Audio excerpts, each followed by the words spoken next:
Hey YouTube, it's Wisconsin Shoe Guy here, and I am looking at another pair of factory seconds that I received from Edmonds, trying to figure out how and why they're factory seconds. So this is a pair of Patriots. They're also shell cordovan, kind of dirty, but I'm looking on here to see whether or not I can figure out why.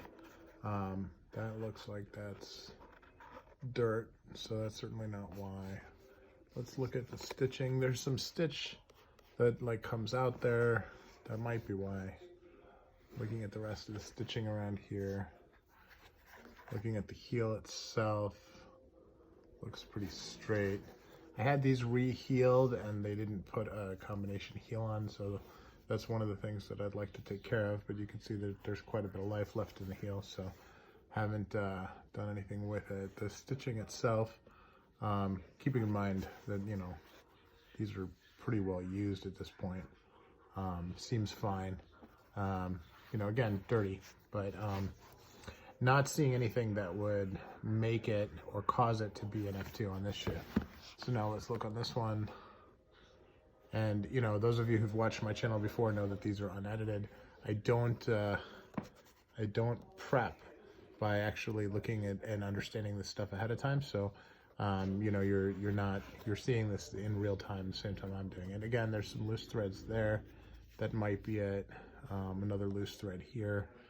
But that would be a kind of a weak reason when they could just cut the thread off, right? Although they should have cut the thread off, or I should have cut the thread off even at this point, right? Looking at the hand stitching, I don't see anything in the apron that would cause it.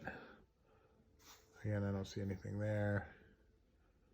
I get a little bit of welt separation here, a little bit of a gap between the welt and the sole. I suppose that could be it, but I doubt it. And as I'm looking at it this way, it doesn't look symmetrical. Look at the heel. Maybe the heel's a little bit too far over to the right here. That could be it. I have the Waltons that I did my first video on factory seconds. Definitely had that issue. But you know, that's a question of tolerance, right? So if they have the tolerance that it's, you know, okay to 1 millimeter off and this is 2 millimeters off, it's visually very, very hard to tell, but maybe that's what they're doing. So here is an example where I've inspected them and I don't know. So interested in your feedback. If you guys figure out something that can cause it, please let me know. Really look forward to it. Thanks guys. Bye.